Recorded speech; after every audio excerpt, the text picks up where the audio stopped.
Hey there, and welcome to YAS, a stripper podcast.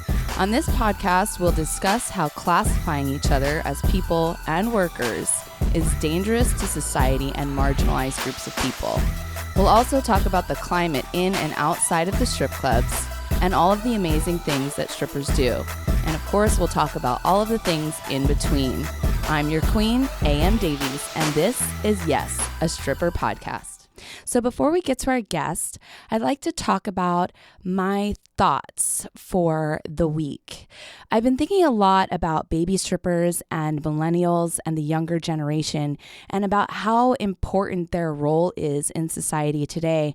I think one of the things that bothers me the most about how people now talk about the younger generation is they put them down a lot, and they basically say things like, oh, millennials think this, or oh, millennials feel privileged. Quite honestly, I think millennials are actually really, really amazing, and they bring up a lot of great points, and I think they're a lot more educated than we are when we were their age, and I think that has a lot to do with social media and the internet and them just having more access to more information. And the reason why these people are so important is because they're breathing new life into society, and especially baby strippers, they have the power to breathe new life into the strip club industry, which is a complete fucking mess right now if you know anything about what's going on in the strip club industry. And I think that by working with baby strippers and educating them and, you know, moving forward with the types of movements that sex workers are doing now, that, you know, we can make a real change in what's going on right now. So, you know, I would like to encourage all of you to really take a moment before you talk negatively about the next generation, because I do hear that a lot of shit talking about millennials and baby strippers. And I think that this is a time to actually unify with them and to create something new and interesting and healthier. And if we're just like shit talking each other, especially the younger generation, we're not doing anything good for ourselves either. So I would like to encourage you to embrace the next generation and to work with them and stop talking shit about them. Okay. All right. So thanks for listening to my thoughts. I don't know what I would do if I didn't have an audience to rant all of my beliefs and mental musings to. So thank you for that. So I don't want to waste any time. I want to get right into who our amazing guest is, because guess what? She's kind of a baby stripper, but she's a very mature baby stripper. And today we are here with Christiana, aka Selena. Hey. Hi. Hey, what's up? Thank you so much for coming. No problem. Happy to be here. Yeah. You know, I took a video of you walking up to the door today. Oh, yeah. I was pointing and shooting. You just look so fabulous, like right out of Austin Powers with your white, like, patent leather boots. It's amazing. You. Yeah. I wish I had, like, the capacity to, like, dress up so beautifully. Every time I see you, you're so stylish. Oh, thank you. Yeah. I've been getting into being stylish. I feel like people in LA kind of show up really hard, and I'm like, let me just try. That's true. That's true. You know, I went out Saturday night by accident. I didn't realize what night it was until I was out, and everyone was so fabulous and like hot. And I was like, wait, oh, it's Saturday. That's why. And like, you're right. Everybody like was turned up looking so good. Yeah, I think I appreciate it because I come from Oklahoma, where it's very schlubby, like all the time. Wow. Like it's standard to go to a club in like sweatpants and a sweatshirt and Ugg boots type vibe, and a hair in a ponytail or like top knot bun, like, and that's totally cool. You have a full face of makeup on and that's your look. Yeah. But here I like everybody really, you know, showing up. Yeah. You grew up in Oklahoma? Yeah. I was born there. Really? In Stillwater. Oh my gosh. I mean, I only lived there for 6 months, so I don't really remember any of it. Mm-hmm. Yeah. But that's cool. Yeah. Stillwater's nowhere. I know. It's such I mean, well, I guess it's where OSU is, so that like that's the definitely second biggest university in Oklahoma. And I know that because my dad had an OSU hat forever. He didn't go there. He's just like sports and stuff. But I think he went to naval boot camp there, and that's why we were there. Really? I think that's where they had boot camp. Huh.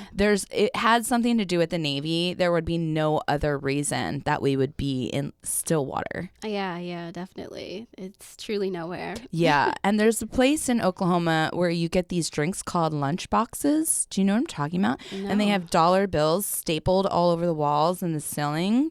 And it's in Oklahoma City.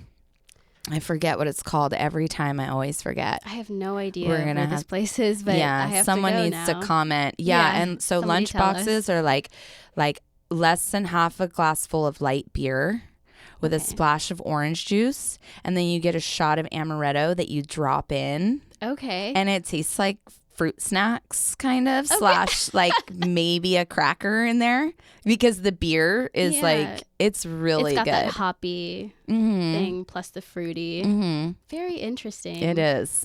I've never heard of this. I like that I'm learning about where I'm from. Yeah. I know more about Oklahoma than you. Yep. That's the case. No, I'm kidding. So, I just want to be like really honest with our audience. Selena and I prefer to call you Selena. I've just kind of got used to that. We both work on Soldiers of Pole together. Yes. Yeah. That's how we know each other. Yeah. And you are now officially on the board. I'm on the board of Soldiers of Pole. I'm the merch maven. Oh my gosh. You make the most amazing merch. You have such great ideas. Thank you. Yeah. But I think that comes with like, you are of a younger generation, and you just have like your finger on the pulse when it comes to that kind of stuff. Yeah. And I'm from an art background and all, so I went to art school, and so all my friends are like artists doing things. So I'm just like, hey, like, what are you doing? I give them a call and like, can you do this graphic design thing for me? Awesome. Can you like print this shirt for me? Can you do photo editing? And people are like, yeah, of course, I'd love to. Yeah. I love being friends with artists. Yeah, they're amazing. They're fantastic. So tell the audience how long you've been stripping now. I've been stripping, so it's been about 3 consecutive years, but then I had a time prior that I was dancing as well. And that was before I left for Brazil, and then before I moved to California. So after college, I would like strip for a couple months, and then I used the money and traveled. Okay. So you used the money to go to Brazil? Yeah. I was like, I need to have enough money to like be out there for 12 months and, provide for myself. And I was like, okay, so if I make X amount of money, it'll be worth 3 times what the value is in the United States. So I need to make this amount of money to survive comfortably. Yeah. Wow. So you basically created a business plan for yourself. I did. To go, and you were right out of college. Yeah. So you're still young. Yeah. Like 21. Oh, no, I was like 22, 23. Okay, yeah. Still pretty young. Still pretty young. Yeah. I was still a little thing. Yeah. And so why Brazil? Was it just for funsies, or was there? It was a little arbitrary. I definitely wanted to learn Portuguese, and Brazil was the place. I also just had like a romantic love of Brazil. Gotcha. And I just thought, let me just do it. I wanted to maroon myself. I had this thing. I was like, your neuroplasticity diminishes significantly by the time you turn 24. So I was like, I need to leave the country so that I could pick up a language with greater ease before I turn 24. Dude, you're like blowing my mind right now. Okay, so first of all, you researched science and biology, right? And then you figured out how much you needed. You created a business plan, and you executed your plan, and you took yourself to Brazil for a year. Yeah. Like, that's sick. And wow. So I think, one of the reasons I'm mind blown in that, like, I think it's important for the audience to hear this, is because so often people think that strippers are just dumb, or we're just like dancing to make money so we can pay for our drug habit, our children, or school, and or like a luxury that lifestyle, or luxury. Yeah. And that's it. And you know who Valerie Stunning is, right? Valerie Stunning is very like best friends with Jack the Stripper.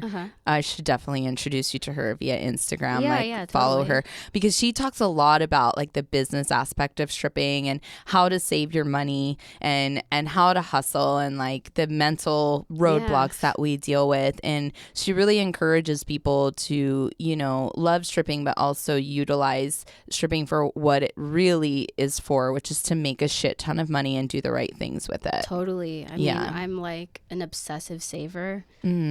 Just because I grew up in like really extreme, well, not extreme poverty, but I was super poor. And so I'm just like, I'm going to save so much so that I can like have the mobility to do what I want. And I also know like, as much as I love stripping, it does have like, you know, like a finite kind of end to it at a point. As much as you can strip for like decades and like, you know, be fucking hot and make a lot of money and get better and better like over a period of time. But like there are things like injuries that are real, and also just, you know, like maybe you just feel you want to do something different sometime. Yeah. It's like we're changing, growing people, and what we want changes as much as any other person in any career. So, right.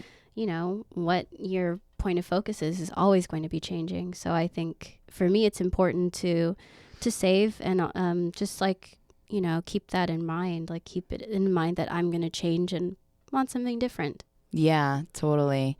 When I was younger and I was like 23 stripping like you, I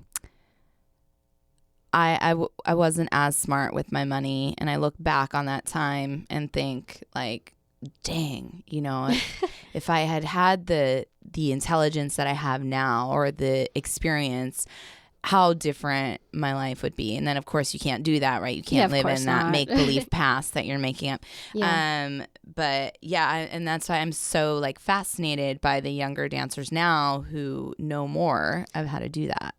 Yeah, I mean, I think it's uneven. I mean, we have all of the things that we have to fight against, you know, like I love luxury stuff as much as anybody else. Sure. Like I want to be traveling all the time and taking breaks. And I've been spending so much money this month, like just shopping because it's like sale season. Yeah. So I have like a Black little Friday. Guilt inside about that. I'm like, oh, but I don't, you know, like I still can save, and that's important to me, and I get a really good feeling out of it. But, you know, like I still think a lot of younger generation people don't save, unfortunately. Right.